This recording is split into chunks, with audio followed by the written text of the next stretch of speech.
Sri Ram's IAS, serving the nation since 1985. अब offline हो या online, we are the lifeline.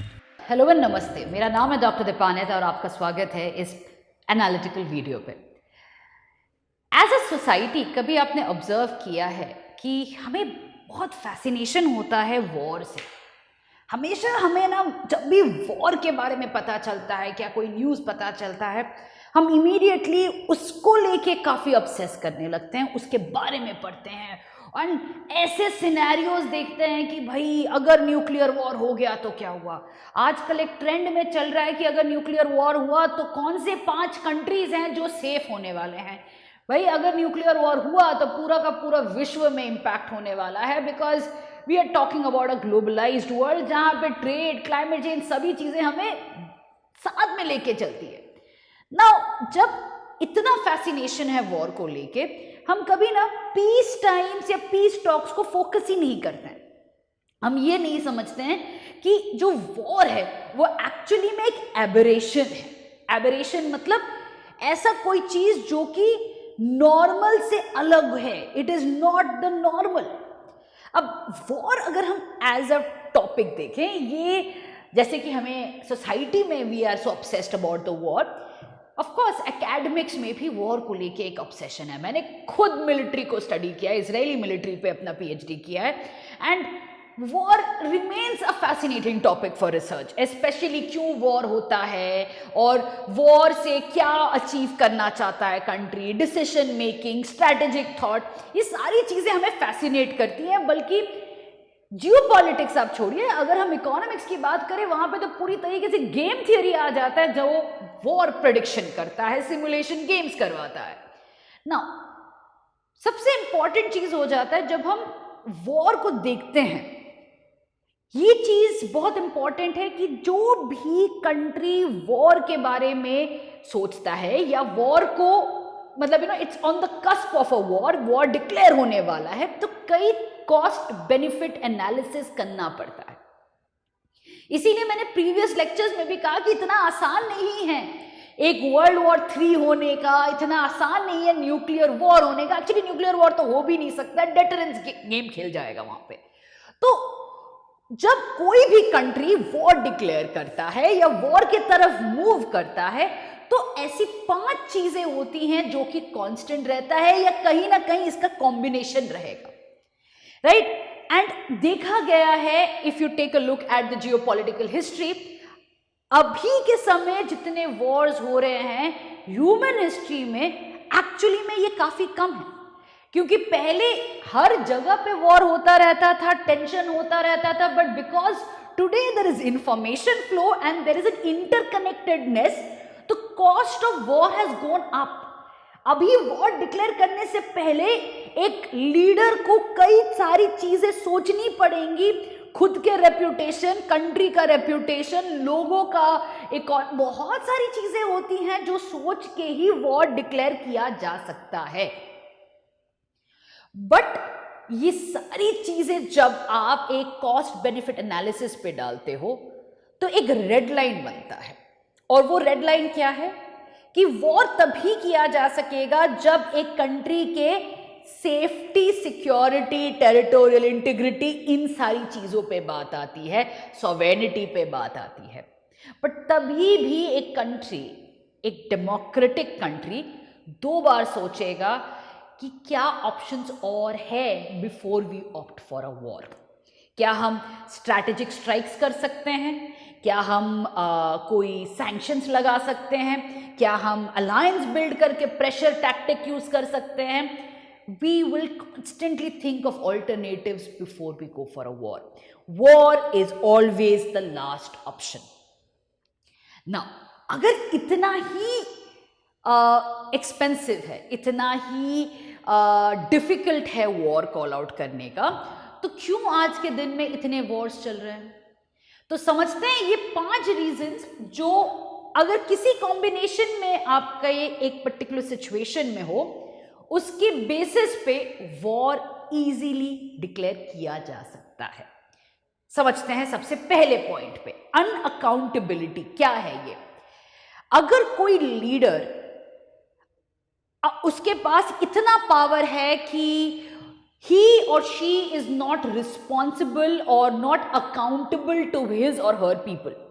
Country के जो सिटीजन्स हैं उनको जवाब देने की कोई ज़रूरत नहीं है, वो कुछ भी कर सकता है।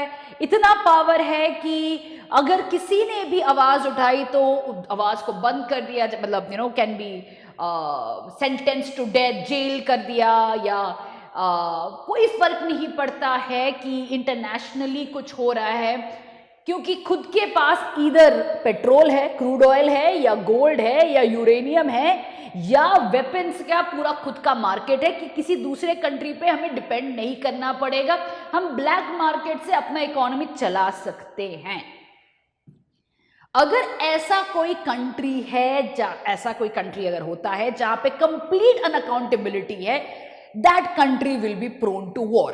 For example, you have Russia, you have Iran, you have North Korea. In some cases you also have China, but China is dependent on other countries for resources. खुद के resources इतने enough नहीं है चाइना के लिए।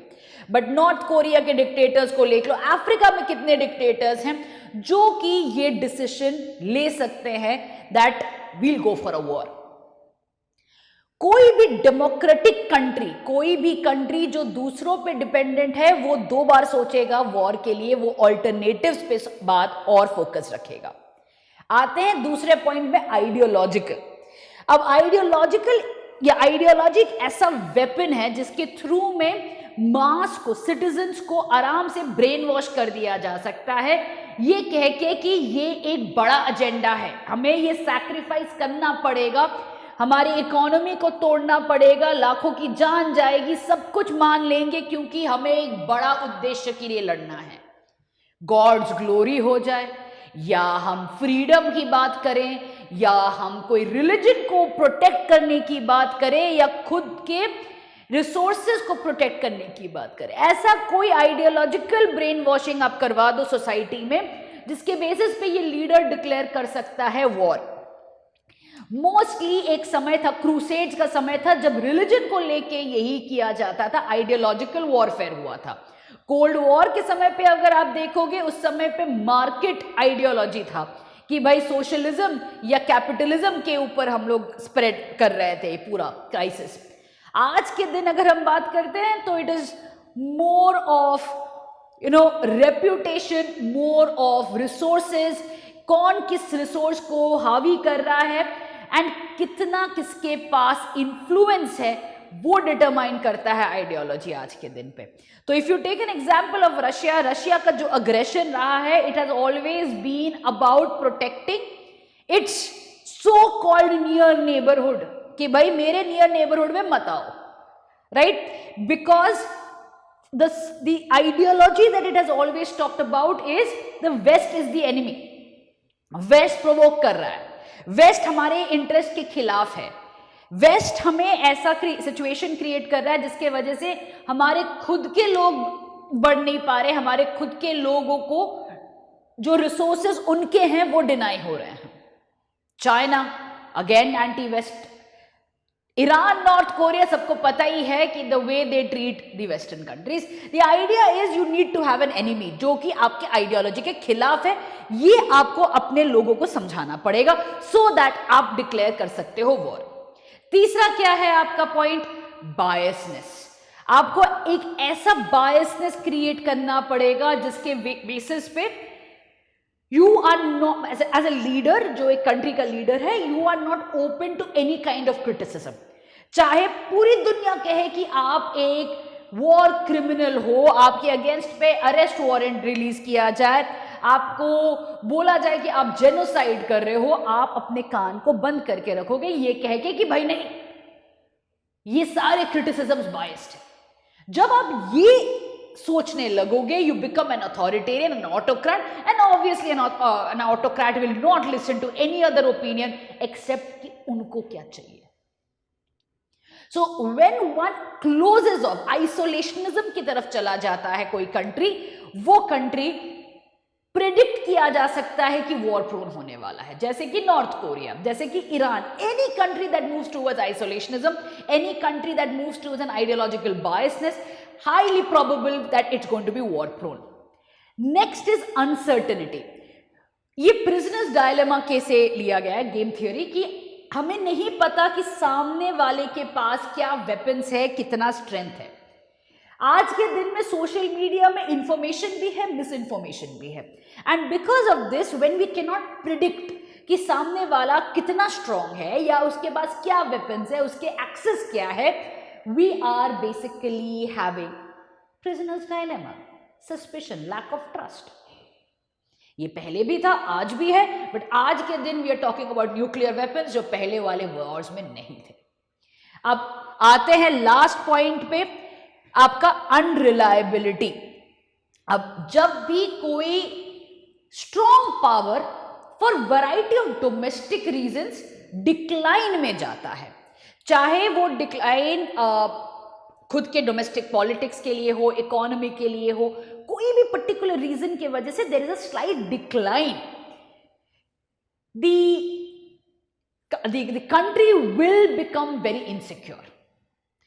अब जब भी इनसिक्योरिटी आता है, the country is going to try to provoke कि भाई हमसे ये, तो इसका मतलब ये तो नहीं है, इसका मतलब ये तो नहीं है कंट्री हमें हमारे पावर को चैलेंज कर रहा है. For example America. आज के दिन में अमेरिका वो हेजिमॉन नहीं रहा जो कि 1990 के एंड में था, जब after the collapse of cold war you see a hegemony of America across, चाहे वो अफगानिस्तान हो जाए, चाहे वो गल्फ वॉर्स हो जाए, एक प्रॉपर यूनिपोलर वर्ल्ड ऑर्डर था. आज के दिन चाइना ने वो यूनिपोलर वर्ल्ड ऑर्डर का क्राइसिस क्रिएट कर दिया है. It has challenged America's hegemony, and in this light America has become very insecure. हमेशा अमेरिका को यह डर लगता है कि चाइना उसको बीट कर देगा. ताइवान को इसलिए हम आग लगा के रखते हैं, साउथ चाइना सी में अपने न्यूक्लियर सबमरीन्स भेज के रखते हैं, क्या पता रेड सी में कुछ हो जाए, ईरान को दबा के रखते हैं, रशिया के खिलाफ यूक्रेन को भड़का के रखते हैं. तो पूरी दुनिया में आग लगा के रख रहे हैं क्योंकि इनसिक्योरिटी है. अब ये जो इनसिक्योरिटी है, this is something not because the others are challenging, this is because there is an insecurity of their own image कि हम और वो हेजिमॉन नहीं रहे, हम वो सुपर पावर नहीं रहे. And when one has those doubts, automatically one will take these steps. इससे क्या होता है कि what you create is a crisis that will lead to the end of the superpower. हमेशा से सुपर पावर्स का एंड ऐसे ही हुआ है, चाहे आप पैक्स ब्रिटानिका कह दो या आज के दिन में पैक्स अमेरिकाना कह लो, हमेशा से they have sown the seeds of their own end, और यहां पे अमेरिका भी वही कर रहा है.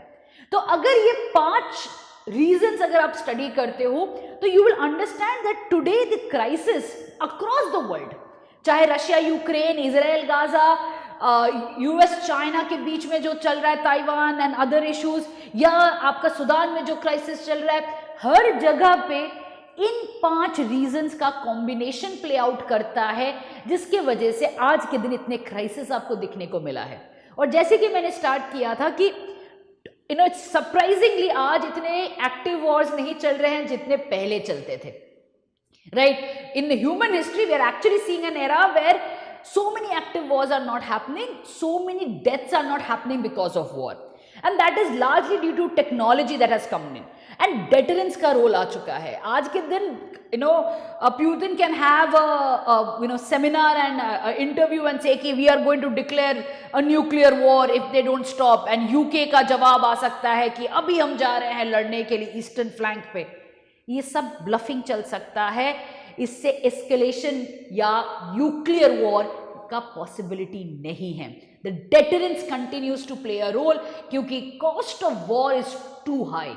It is not going to be, अगर न्यूक्लियर वॉर हुआ या वर्ल्ड वॉर 3 हुआ, ये तो खुद को डुबा, it will go down any which way, but there are other things that is going to matter.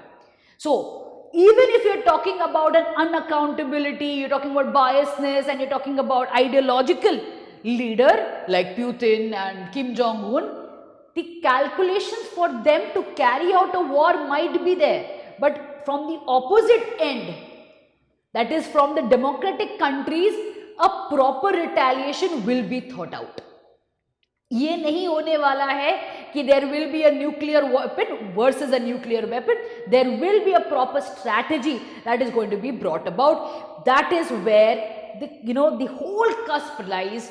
Countries do go for wars, but wars are not natural. They are aberration of geopolitics.